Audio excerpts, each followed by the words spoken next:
Hello everyone and welcome to instant biology by doctor Neelabh. आज हम लोग एक टेक्निक के बारे में डिस्कस करने वाले हैं। उस टेक्निक का नाम है रेडियो इम्यूनो एसे।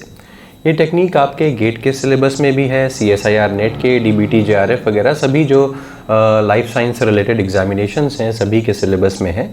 इस वीडियो को लास्ट तक देखिएगा तो आपका जो रेडियो इम्यूनो एसे का जो कॉन्सेप्ट है वो बिल्कुल क्लियर हो जाएगा। इसके पहले मैं ऑलरेडी इम्यूनोलॉजी से रिलेटेड कई सारे एसेज, कई सारी टेक्निक्स के बारे में ऑलरेडी डिस्कस कर चुका हूँ, जैसे कि अलग अलग टाइप के एलाइजाज हैं, डायरेक्ट, इनडायरेक्ट, सैंडविच एलाइजा, इन सब के बारे में डिस्कस कर चुका हूँ।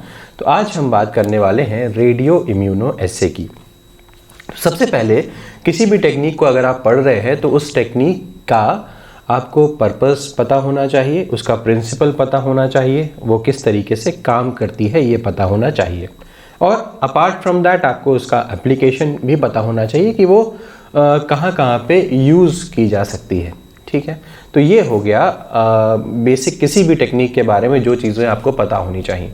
तो सबसे पहले अगर मैं बात करूँ यहाँ पे तो पर्पस ऑफ रेडियो इम्यूनो एसे, किस वजह से, क्यों करनी ज़रूरी है रेडियो इम्यूनो एसे। तमाम टेक्निक्स ऑलरेडी हैं हमारे पास, तो रेडियो इम्यूनो एसे में ऐसी क्या खास बात है, उसे क्यों करना चाहिए। देखिए, रेडियो इम्यूनो एसे एक ऐसी टेक्निक है जिसकी मदद से आप एंटीजन अगर किसी सैंपल में, किसी के ब्लड के अंदर, किसी के सीरा के अंदर एंटीजन अगर पाया जा रहा है तो एंटीजन को डिटेक्ट करना, उसको क्वांटिफाई करना, ये पर्पस है आपके रेडियो इम्यूनो एसे का। तो डिटेक्शन एंड क्वांटिफिकेशन, तो there are two main words that you should be aware about. यहाँ पे कौन कौन से वर्ड्स हैं, एक ये हो गया डिटेक्शन और दूसरा हो गया quantification of the amount of antigen in a sample. अब एक सैंपल है आपके पास, एक कुछ ब्लड आया है आपके पास, and now you want to analyse कि वेदर उस ब्लड के अंदर एंटीजन है कि नहीं है।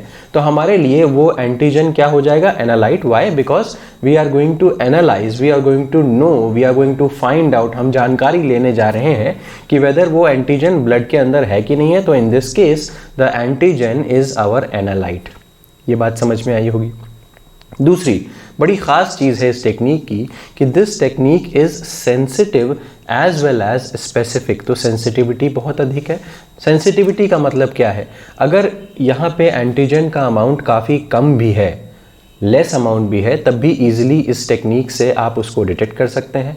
स्पेसिफिक मतलब आपको कोई भी ऐसी या जो जिस एंटीजन को आप डिटेक्ट करना चाहते हैं उसी एंटीजन को ये टेक्निक आपको उसी एंटीजन के बारे में बताएगी, इट्स प्रेजेंस और इट्स एब्सेंस। किसी और एंटीजन से यहाँ पे रिजल्ट्स जो है वो कंफ्यूज नहीं होंगे, या रिजल्ट्स सिर्फ और सिर्फ इसी एंटीजन के लिए स्पेसिफिक रिजल्ट्स आपको मिलेंगे।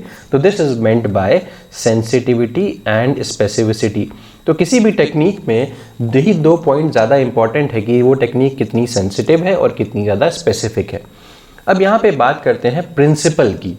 प्रिंसिपल यहाँ पे मतलब क्या हो गया, अब देखिए प्रिंसिपल का मतलब यहाँ पे ये हो गया कि किस बेसिस पे आखिर ये रेडियो इम्यूनो एसे टेक्निक जो है वो काम करती है।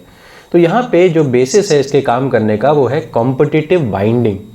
अब दो चीज़ों के बीच में कंपटीशन का मतलब क्या है, जैसे कि अगर मैं एक छोटा सा एग्जाम्पल लूँ, आप गेट का एग्ज़ाम आने वाला है। अब गेट के एग्ज़ाम में सपोज करिए कि 2 ही सीट्स हैं और एग्ज़ाम देने वाले 100 लोग हैं। सीट्स 2 हैं, एग्ज़ाम देने वाले 100 हैं। तो अब इन आपस में ये जो 100 लोग हैं उनमें आपस में कंपटीशन होगा इस सीट के लिए, जो ये वैकेंसी है उसके लिए कंपटीशन होगा। ठीक है, सेम वे में यहाँ पर भी मैं एक चीज़ समझाना चाह रहा हूँ कि यहाँ पे हमारे पास पहले से ही एंटीबॉडी हमारे पास है, मतलब हमने कुछ एंटीबॉडीज़ पहले से ही डिज़ाइन कर रखी है, और इन एंटीबॉडीज़ के लिए 2 टाइप के एंटीजन्स आपस में कंपीट करने वाले हैं। कौन कौन से 2 टाइप के एंटीजन? एक टाइप का एंटीजन होगा रेडियो लेबल्ड एंटीजन और दूसरे टाइप का एंटीजन होगा अनलेबल्ड एंटीजन। इसको अच्छे से समझते हैं। अब जो रेडियो लेबल्ड एंटीजन के बारे में अगर मैं बताऊं तो रेडियो लेबल्ड एंटीजन आप इस तरीके से समझ लीजिए कि मान लीजिए ये कोई एक एंटीजन है, ये प्रोटीन है जो ये एंटीजन की तरीके से काम कर रहा है, कुछ भी मान लीजिए। अब यहाँ पे जो टायरोसिन रेजिड्यूज़ होंगे, जो इस पे टायरोसिन रेजिड्यूज़ होंगे, उस पे हमने आयोडीन 125 बाइंड करवा दिया है। क्या किया है? आयोडीन 125 इसके ऊपर बाइंड करा दिया। अब आपको पता है आयोडीन 125 क्या होता है, it is radio active. Iodine 125 radio active है, दैट मीन्स दिस एंटीजन, ये जो एंटीजन है वो रेडियो एक्टिव बन गया है, इजंट इट। ये एंटीजन अब रेडियो एक्टिव बन गया है। दूसरा वाला एंटीजन आपका क्या था, इट इज अनलेबल्ड, मतलब क्या हो गया, वो अभी रेडियो एक्टिव नहीं है, वो ऐसे ही है। तो यहाँ पे इन दोनों चीजें, ये जो दोनों टाइप के एंटीजन हैं, they would be competing for binding to an antibody. एक एंटीबॉडी से बाइंड करने के लिए ये दोनों एंटीजन्स आपस में कंपटीशन कर रहे होंगे, ये बात पता होनी जरूरी है। यही इसका प्रिंसिपल है, ठीक है। तो दिस कॉम्पिटिटिव बाइंडिंग, ये जो कॉम्पिटिटिव बाइंडिंग हो रही है ना, यही इसका प्रिंसिपल है इस पूरे रेडियो इम्यूनो एसे का, ठीक है। अब इसमें ये एक डिसएडवांटेज भी है एक्चुअली, आज के वर्कर्स जो हैं वो हेल्थ कॉन्शियस है, यानी कि जो रेडियो एक्टिविटी की वजह से जो हेल्थ हैजार्ड्स होते हैं, उस वजह से ये रेडियो इम्यूनो एसे की जो टेक्निक है धीमे धीमे करके ख़त्म होती चली जा रही है। बिकॉज आज की डेट में बहुत सारे ऐसे फ्लोरोक्रोम्स हैं जिनको हम ऐड कर सकते हैं, या फ्लोरेसेंस के थ्रू, जो रेडियो एक्टिविटी के थ्रू जो काम हो रहा था वो फ्लोरेसेंस के थ्रू किया जा सकता है, और रेडियो एक्टिविटी के जो हेल्थ हैजार्ड्स हैं उनसे बचा जा सकता है। तो ये इसकी थोड़ी सी एक डिसएडवांटेज भी है इस टेक्निक की। चलिए और बिल्डअप करते हैं जो हमने सीखा। तो अभी तक हमने सीखा कि एक एंटीजन हमारा लेबल्ड है, दूसरा एंटीजन हमारा अनलेबल्ड है। उन दोनों के बीच में कंपटीशन होता है, किसके लिए बाइंड करने के लिए, जो एंटीबॉडी है हमारे पास उससे बाइंड करने के लिए आपस में कंपटीशन होता है। तो अब सीखते हैं कि ये आखिर ये रेडियो एक्टिव एंटीजन कहाँ से आता है, ये अनलेबल्ड एंटीजन कहाँ से आता है, एंटीबॉडी क्या है। तो इस तरीके की बातें अब जो डिटेल में किस तरीके से ये पूरा प्रोसेस होता है इसे समझते हैं, ठीक। तो नेक्स्ट स्लाइड पे आते हैं। अब जैसा कि मैंने आपको बताया भी था कि यहाँ पे ये एक तो ये चीज़ जानिए कि ये प्रोसेस सबसे पहले डेवलप किया गया था येलो द्वारा, साइंटिस्ट का नाम येलो है जिन्होंने इसको डेवलप किया। दूसरी चीज़, इस टेक्निक को कंप्लीट करने के लिए किन किन चीज़ों की रिक्वायरमेंट होती है। तो पहली चीज़ जो है वो है अनलेबल्ड एंटीजन, जैसा कि बताया था। अब देखिए अनलेबल्ड एंटीजन आया कहाँ से है। अनलेबल्ड एंटीजन मतलब जो ब्लड से या जो सैंपल, जो पेशेंट का जो सैंपल है उसके अंदर जो एंटीजन है वो अनलेबल्ड एंटीजन, उसे ही हम कह रहे हैं, बिकॉज उसके ऊपर तो रेडियो एक्टिव कोई भी सब्सटेंस मैंने जोड़ा नहीं है। लेकिन अब अगर मैं बात करूं तो रेडियो लेबल्ड एंटीजन क्या है, तो एक चीज समझने की कोशिश करिए। रेडियो लेबल्ड एंटीजन का ये मतलब हो गया कि ऐसा एंटीजन जो हमारे पास से हमने बनाया है और उसके बाद उस पर रेडियो एक्टिव एलिमेंट को ला करके जोड़ दिया, जैसे मैंने भी बताया I-125 को टायरोसिन रेजिड्यू के ऊपर जोड़ दिया है, वो है रेडियो लेबल्ड। तो यहाँ पे रेडियो लेबल्ड एंटीजन हमने बनाया हुआ है, उस पर हमने अपना रेडियो लेबल्ड एलिमेंट जोड़ा हुआ है, और दूसरा जो पेशेंट से हमें मिला हुआ है वो एंटीजन है, ठीक। अब तीसरी चीज क्या है, कॉम्प्लीमेंट्री एंटीबॉडी। दैट मींस इन दोनों ही एंटीजन के पास, चाहे मैं रेडियो लेबल्ड एंटीजन की बात करूं चाहे नॉन लेबल्ड एंटीजन की बात करूं, ये दोनों ही एंटीजन्स किसके लिए स्पेसिफिक हैं, एंटीबॉडी के लिए स्पेसिफिक हैं, वो एंटीबॉडी से बाइंड करते हैं। That means both of them have complementarity against antibody, दोनों के पास कॉम्प्लीमेंट्री नेचर है, एंटीबॉडी इन दोनों के ही कॉम्प्लीमेंट्री है। ये भी बात समझ में आ गई होगी। अब प्रोसीजर क्या है, ये तो हम लोगों ने डिस्कस कर लिया, रिक्वायरमेंट। अब व्हाट इज द प्रोसेस, पूरा प्रोसेस क्या है इसको समझिए। अब देखिए प्रोसीजर में सैंपल एंटीजन जो आपका है उसके साथ आप एंटीबॉडी दे देते हैं या एंटीबॉडी को उसके साथ ऐड कर देते हैं। कोई एक ट्यूब लिया, टेस्ट ट्यूब लिया, उसके अंदर आपने सैंपल एंटीजन दिया या एलाइजा प्लेट ली, उसके अंदर आपने सैंपल एंटीजन लिया और उसके बाद ऊपर से एंटीबॉडी ऐड कर दी, उसको इंक्यूबेट होने के लिए लगा दिया। अब क्या होगा, आप अच्छे से जानते हैं, ऑलरेडी मैं वीडियोस में भी बता चुका हूं कि एंटीजन एंटीबॉडी आपस में रिएक्ट करने लगते हैं, आपस में बॉन्डिंग शो करने लगते हैं। तो इंक्यूबेशन के बाद क्या होगा, सैंपल एंटीजन जो होगा वो एंटीबॉडी से बाइंड कर जाएगा, ठीक है। अब नेक्स्ट क्या है, आप यहाँ पे अब आप रेडियो लेबल्ड एंटीजन ऐड करने लगते हैं। क्या करते हैं, रेडियो लेबल्ड एंटीजन आप ऐड करते हो, ठीक है। ये हो गया। तो पहले स्टेप में सैंपल एंटीजन और एंटीबॉडी को इंक्यूबेट किया, सैंपल एंटीजन बाइंड कर गया एंटीबॉडी से। दूसरे स्टेप में हमने रेडियो लेबल्ड एंटीजन को ऐड कर दिया, उसी जो हमारा जो वेल है उसी में ये काम किया।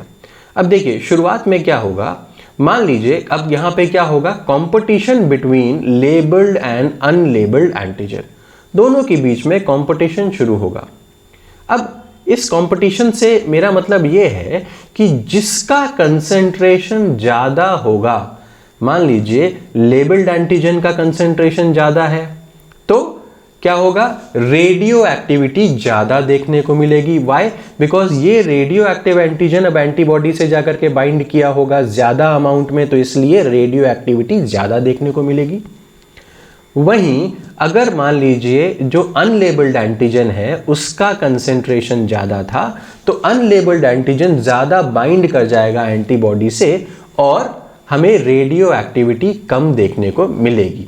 तो जरा देखिए इस डायग्राम में आप अच्छे से देख सकते हैं, यहाँ पे ये हमारी कुछ एंटीबॉडीज हो गई। What are these? These are antibodies. अब इन एंटीबॉडीज पे हमने कॉम्प्लीमेंट्री, जो इसके जस्ट कॉम्प्लीमेंट्री एंटीजेंस हैं वो ऐड किए। तो एक कंडीशन में देखिए मैंने लेबल्ड एंटीजन का कंसेंट्रेशन आपको ज्यादा दिखाया, ये येलो से जो मार्क किए हुए हैं वो लेबल्ड एंटीजन है, मतलब रेडियो एक्टिव है एंटीजेंस। और यहाँ पे मैंने अनलेबल्ड एंटीजेंस जो हैं वो ग्रीन से बनाए हुए हैं। तो अनलेबल्ड का कंसेंट्रेशन आप यहाँ पे कम देख सकते हैं। तो जब ये ऐड होंगे, आप जब ये एंटीबॉडी के साथ रिएक्ट करेंगे तो जाहिर सी बात है क्योंकि लेबल्ड का कंसेंट्रेशन ज़्यादा है, इसीलिए लेबल्ड जो होंगे वो एंटीबॉडी से अधिक बाइंड करेंगे, जैसा कि आप यहाँ पे देख पा रहे हैं, और अनलेबल्ड कम बाइंड करेंगे। इसके बाद आप क्या करते हैं, वॉशिंग कर देते हैं। वॉशिंग करने की वजह से क्या होगा, जो नॉन स्पेसिफिक बाइंडिंग होगी या ऐसे एंटीजेंस जो बाइंड नहीं किए होंगे एंटीबॉडी से, वो यहाँ से रिमूव हो जाएंगे। तो सिर्फ वही एंटीजन यहाँ पे रहेंगे जो एंटीबॉडी से बाइंडेड फॉर्म में रहेंगे। अब आप ऑलरेडी देख सकते हैं क्योंकि यहाँ पे लेबल्ड एंटीजन की स्थिति या लेबल्ड एंटीजन ज़्यादा अमाउंट में बाइंडेड है, दैट मीन्स यहाँ पे अब जब आप रेडियो एक्टिविटी को काउंट करेंगे, एनालाइज करेंगे, तो रेडियो एक्टिविटी ज़्यादा देखने को मिलेगी। इसके कंट्रास्टिंग में क्या होगा, ये फिर से यहाँ पे मैंने दूसरा केस दिखाया, ये एंटीबॉडी है। एंटीबॉडी में इस बार यहाँ पे मैंने अनलेबल्ड का कंसेंट्रेशन क्या किया है, अनलेबल्ड का कंसेंट्रेशन बढ़ा दिया है और लेबल्ड का कंसेंट्रेशन कम कर दिया है। तो इस केस में क्या होगा, बाइंडिंग सबसे ज़्यादा किसकी दिखेगी, यहाँ पे अनलेबल्ड की बाइंडिंग। ये देखिए यहाँ पे भी अनलेबल्ड है, यहाँ पर भी अनलेबल्ड है, यहाँ पर भी अनलेबल्ड है। तो अनलेबल्ड की बाइंडिंग यहाँ पे क्या है, ज़्यादा देखने को मिल रही है। बात समझ में आई? तो हम एक और यहाँ पे और भी दिखा देते हैं। ये अनलेबल्ड की बाइंडिंग यहाँ पे होगी इस तरीके से, यहाँ पे भी अनलेबल्ड, मान लीजिए मैं इसी दिखा देता हूँ। तो कहने का मतलब क्या है कि यहाँ पे अनलेबल्ड की बाइंडिंग आपको ज़्यादा देखने को मिल रही है एज कम्पेयर टू लेबल्ड। तो इस कंडीशन में जब आप वॉश करने जाएंगे तो वॉश करने के बाद फिर से जब आप काउंट करेंगे या देखेंगे कि रेडियो एक्टिविटी कितनी है, तो आप पाएंगे रेडियो एक्टिविटी कम हो गई है या कम है। तो आपको अंदाज़ा लगेगा इससे कि आखिर सैंपल के पेशेंट के सैंपल जो पेशेंट का था उसमें एंटीजन का अमाउंट कितना था। अगर एंटीजन का अमाउंट ज़्यादा होगा, दैट मीन्स अनलेबल्ड एंटीजन का अमाउंट ज़्यादा होगा, तो ऑटोमेटिकली आप कह सकते हैं कि रेडियो एक्टिविटी वहाँ पे कम देखने को मिलेगी क्योंकि अनलेबल्ड एंटीजन ही ज़्यादा एंटीबॉडी से बाइंड किया होगा।